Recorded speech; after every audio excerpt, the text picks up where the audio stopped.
Hey, I have an awesome idea.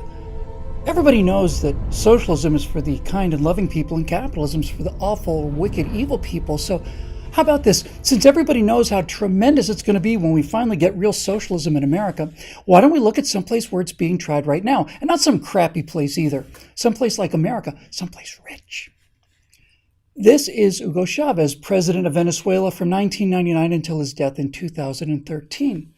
This son of a working-class family led the poor of his country to overthrow the greedy, vile, and heartless capitalists who'd made Venezuela the richest country in South America by extracting the country's enormous oil reserves, oil deposits that may still be the largest in the entire world.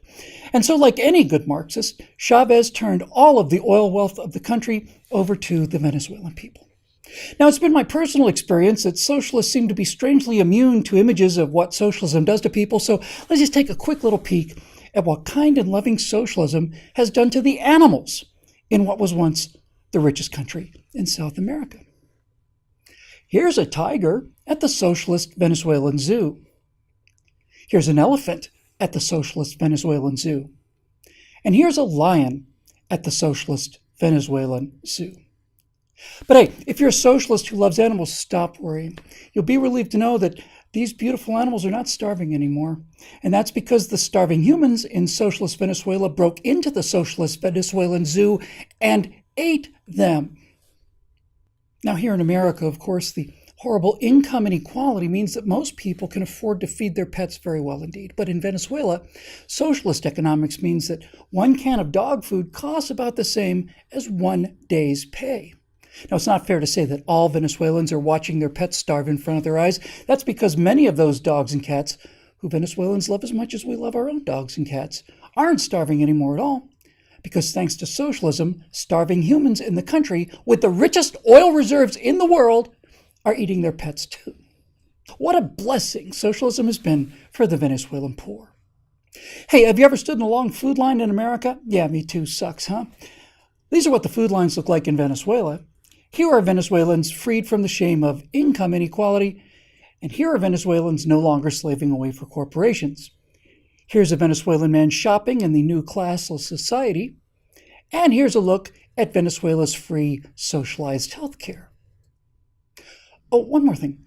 This Venezuelan woman is actually pretty well fed. She ought to be. She's the richest person in Venezuela, worth over $4 billion. $4 billion. Her name is Maria Gabriela Chavez. You see, $4 billion of zoo supplies and pet food and medical supplies and all the rest of it somehow accidentally ended up in the pockets of that great Marxist man of the people.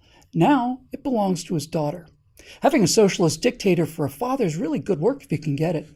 So next time you American socialists cry about how horrible it is for an American CEO to make $4 million, just remember that if you happen to be the daughter of a Marxist dictator, you will be 1,000 times richer than that American businessman who's running one of many companies that pay American workers enough money to buy $1 billion of toys for their dogs and cats, and that's every year. Suckers. If you're still stupid enough and heartless enough and conceited enough and evil enough to call yourself a socialist, well then this is for you. You own this. This is what stupid and heartless people like you want to bring here. We need your help to keep these messages coming. If you want to help us make a difference, please go to billwhittle.com and become a member.